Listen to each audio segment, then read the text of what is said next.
Some of the kids used hot air balloons pasted together out of tissue paper.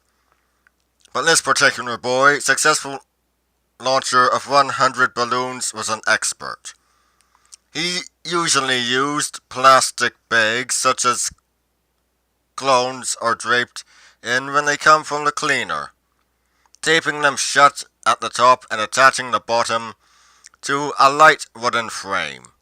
Several candles stuck onto the frame provided plenty of heat to warm the air inside the bag, to the point that it was lighter than the outside air. A wad of flaming paper was favored by some as a takeoff assist, but even with just the candles, the balloons would begin their flight within seconds, sometimes climbing 1,000 feet and higher, and always casting a strange, eerie light. A simple explanation? Sure.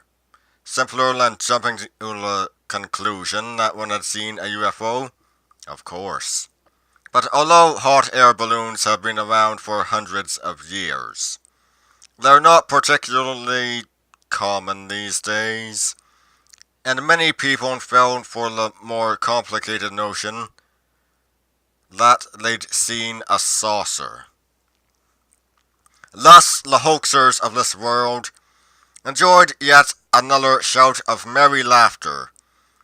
They have been laughing for centuries, lavishly expending time, money, and occasionally genius, plaguing science since science began. In fact, in the search for facts as to the controversial existence of monsters, pranksters have been so successful in leaving traits of fake evidence that skepticism about any given monster report is not wholly misplaced. Some pranks are simple. From the Pacific coast comes the laughing confession of a man who enjoyed baffling Bigfoot hunters for several seasons by tromping around the woods, wearing special shoes with big feet attached. Although Bigfoot believers hotly claim that the hoaxer's tracks lacked the deep indentations characteristic of most tracks, the real tracks, they say, cannot possibly be made by any man or machine weighing less than 400 or 500 pounds. And, at that, a man or machine tall and agile enough to step over tall fences and skip over rough terrain.